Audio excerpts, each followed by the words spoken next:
बिहार के बांकीपुर विधानसभा में होने जा रहा है उपचुनाव और उपचुनाव को लेकर के जो है काफ़ी गहमा-गहमी है। सभी पार्टियां तैयारियों में जुट चुकी है।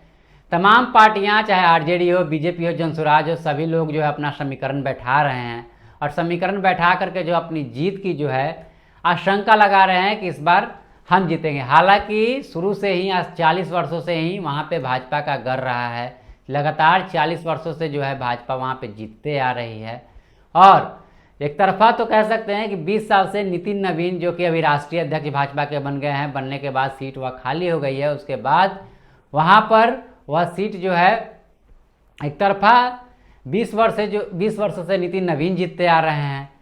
तमाम लोग तमाम बातें कर रहे हैं, लेकिन हम जो है आंकड़ा के अनुसार समझेंगे कि इस बार किसकी जो है वहाँ पे विधायक किस पार्टी के जो वहाँ पे विधायक बनने जा रहे हैं, पूरा जो है आंकड़ा के अनुसार समझेंगे। हालांकि लोग जो है बातचीत कर रहे हैं, आंकड़ा हम आपके सामने पेश करेंगे और आप उससे अनुमान लगाइएगा कि कौन जो है इस बार बांकीपुर विधानसभा से विधायक के रूप में चुने जाएंगे। देखिए, अभी भी जितने 3-4 इलेक्शन हम पीछे से उठा करके अभी आंकड़ा हम आपके सामने पेश करेंगे और उस आंकड़ा के अनुसार हम लोग जो है उसमें देखेंगे कि किन आंकड़ों से जो है कौन पार्टी कितनी संख्या कितनी वोटों से जो है हारी है, कितनी वोटों से जो है जीती है, और इससे आप इस बार का अनुमान जो है लगा सकते हैं। हालांकि उपचुनाव है, उपचुनाव में कुछ भी हो सकता है, लेकिन पिछले आंकड़ा और पिछले वाले जो जितने भी आंकड़ा हैं उन सभी को मिला करके जो है हम आपको बताने का काम करेंगे। चलिए 2015 से ले लेते हैं। 2015 में जब विधानसभा का चुनाव था, वहाँ से जो है बीजेपी के प्रत्याशी नितिन नवीन थे। वहाँ पे उस समय आरजेडी के प्रत्याशी नहीं थे, वहाँ पर जो है कांग्रेस के प्रत्याशी खड़ा किए गए थे। कांग्रेस के प्रत्याशी कुमार आशीष थे और आरजेडी जो है 46,992 वोट लाई थी और नितिन नवीन वहीं 86,759 वोट लाए थे। अब देखिए, अब अंतर समझ लेते हैं। यानी नितिन नवीन वहाँ से जो 2015 में चुनाव जीत गए थे और आपको बता दें कि आज जो कुमार आशीष है जो कांग्रेस से चुनाव लड़ रहे थे, वह जो है हार गए 39,767 वोट से जो है वह चुनाव वहाँ पे हार गए थे। यानी एक यह कह सकते हैं कि नितिन नवीन जो है 39,767 वोट से जो है 2015 में चुनाव जीत गए थे। उस समय सब लोग साथ में थे, आरजेडी हो, जेडीयू यानी नीतीश कुमार की जो पार्टी है जेडीयू, वो भी जो है साथ में थे, यानी महागठबंधन के साथ थे। कांग्रेस थे, सीपीआई, सब लोग उस समय साथ थे। उस समय भी जो है आरजेडी के प्रत्याशी जो है नहीं जीत पाए थे।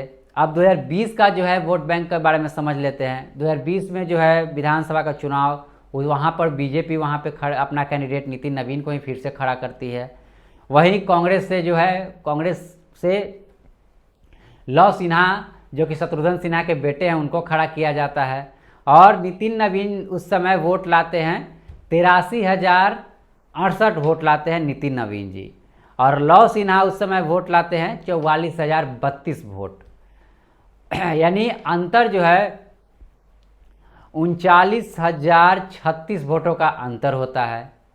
अब आप समझ लीजिए, यानी आप कह सकते हैं कि 39,036 वोट से आरजेडी हारती है, या यह भी कह सकते हैं कि 39,036 वोट से जो है नितिन नवीन जीतते हैं, लगभग 40,000 वोट से। यानी 2015 में लगभग 40,000 वोट से, 2020 में भी लगभग 40,000 वोट से। अब 2025 का आंकड़ा देख लेते हैं।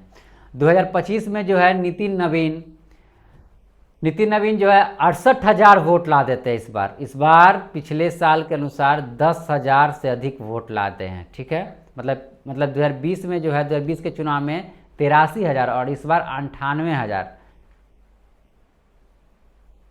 यानी 10,000 12,000 वोटों से जो अधिक जो है वोट लाते हैं इस बार। 98,299 वोट लाते हैं नितिन नवीन जी।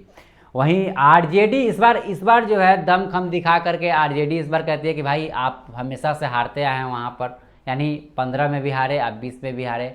आरजेडी किसी भी तरह से वह सीट जो है अपने पाले में ले लेती है, उस सीट को अपने पाले में ले लेती है और आरजेडी अपनी तरफ से प्रत्याशी रेखा गुप्ता को वहाँ पे उतारती है मैदान में। 2025 की बात कर रहे हैं, आरजेडी रेखा गुप्ता को उतारती है। रेखा गुप्ता जो है 46,363 वोट लाते हैं 363 वोट लाते हैं। अब दोनों का अंतर हो जाता है 51,936 वोट। यानी यह कह सकते हैं कि आरजेडी के रेखा गुप्ता 51,936 वोट से आ रही, या फिर यह भी कह सकते हैं कि नितिन नवीन जो कि बीजेपी के से चुनाव लड़ रहे थे वह जो है 51,936 वोट से जीतते हैं चुनाव को। और इस बार जो है अंतर लगभग 51,000 प्लस का जो है यहाँ पे इस बार अंतर देखने को मिलता है।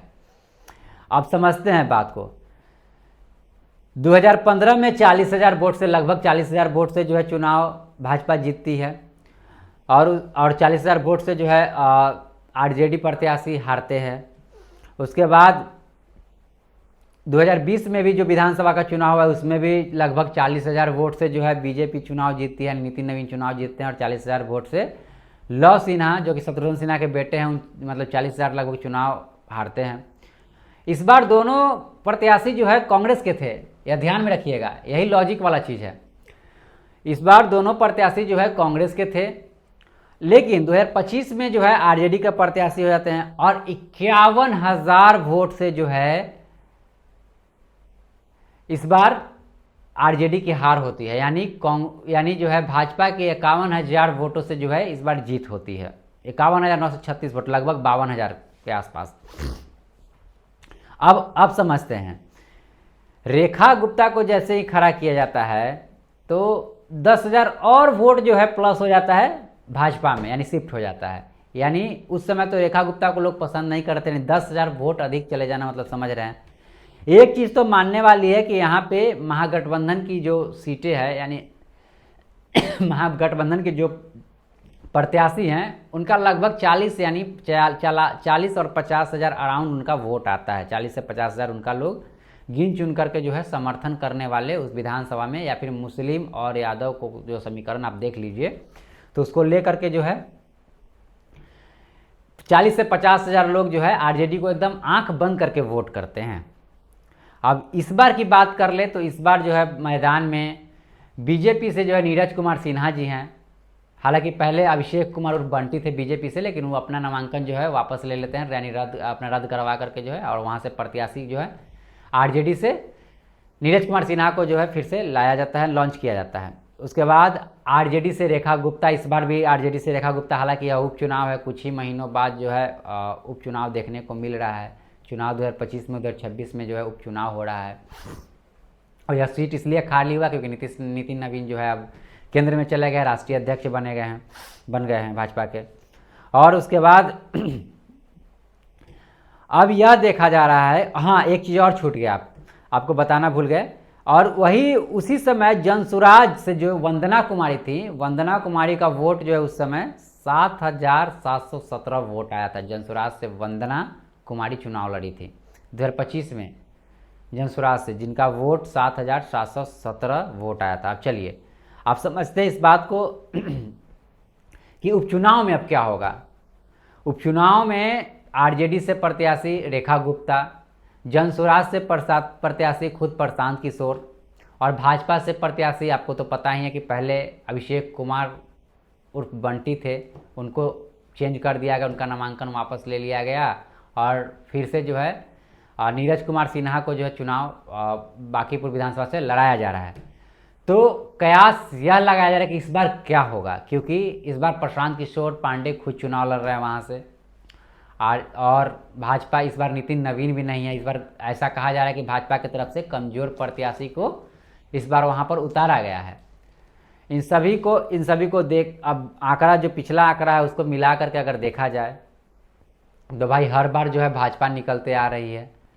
उस सीट से जो है ना कांग्रेस निकल पाई 40 वर्षों से, और ना ही आरजेडी को इस बार 2025 में मौका मिला, आरजेडी भी नहीं निकल पाई वहाँ से।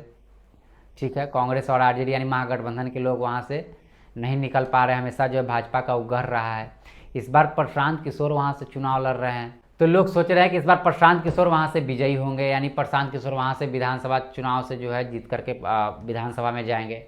हालांकि ऐसा होने वाला है नहीं, क्योंकि आपको भी पता है कि जहाँ भी शहरी क्षेत्र होता है या शहरी विधानसभा क्षेत्र होता है, वहाँ से जो है हमेशा भाजपा के प्रत्याशी लगभग मैक्सिमम भाजपा के प्रत्याशी ही जीतते हैं। यह भी आप भी जानते हैं, हम भी जानते हैं।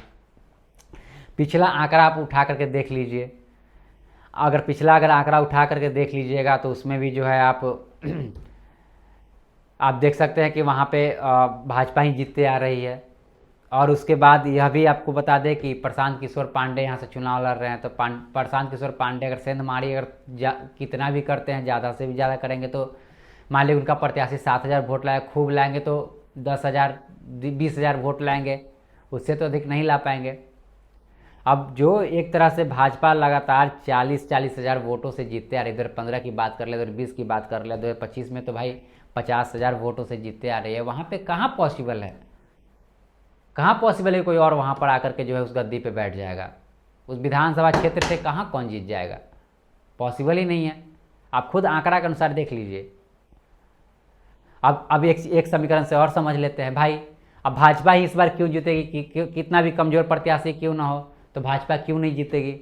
अब तेजस्वी यादव जहाँ रेखा गुप्ता को खड़ा किए हुए अपना ही घूम रहे हैं विदेश में, तेजस्वी यादव बिहार छोड़ के भागे हुए हैं। चुनाव नज़दीक है, 30 तारीख को चुनाव होना है, जो 30 जुलाई को चुनाव होना है, और तेजस्वी यादव बाहर निकले हुए हैं भाई, विदेश दौरे पर हैं।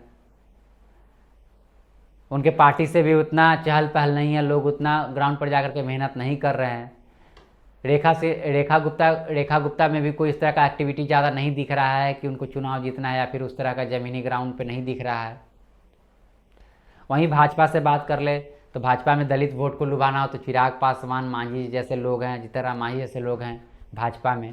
कुशवाहा की बात कर ले तो वहीं उपेंद्र कुशवाहा को आप देख लीजिए, एनडीए में ही है, यानी एनडीए का ही हिस्सा है।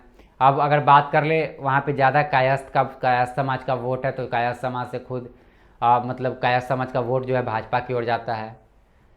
नितिन नवीन खुद आ जाएंगे वहाँ पे प्रचार करने के लिए। हो सकता है तो चुनाव के नज़दीक में जो है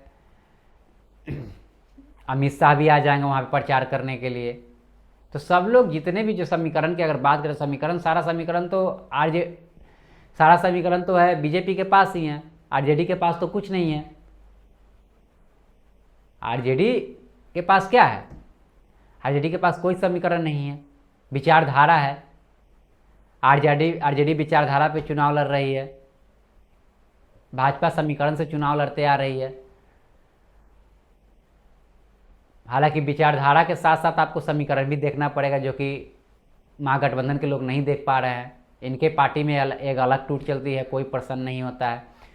इनके पार्टी में आरजेडी अलग नाखुश रहती है, कांग्रेस अलग नाखुश रहते हैं, अलग इन लोगों का जो है अलग सीपीआईएमएल ये लोग अलग नाखुश रहते हैं।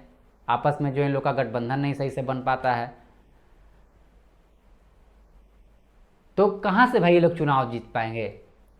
रहा बात प्रशांत किशोर का, तो कयास डाटा के अनुसार, अगर आंकड़ा के अनुसार अगर कहा जाए, जातीय समीकरण के अनुसार कहा जाए, तो प्रशांत किशोर आपको पता है कि पैसे के दम पे चुनाव लड़ते हैं, जमीनी कार्यकर्ता तो है नहीं।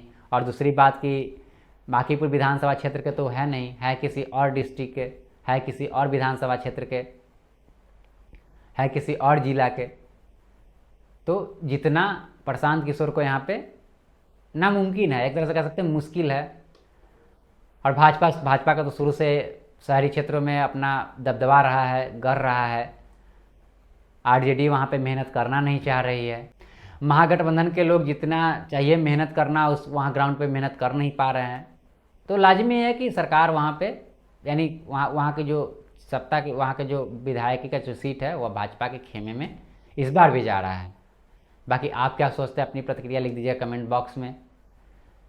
देखते रहिए हमारा यूट्यूब चैनल, फेसबुक चैनल। बहुत बहुत धन्यवाद।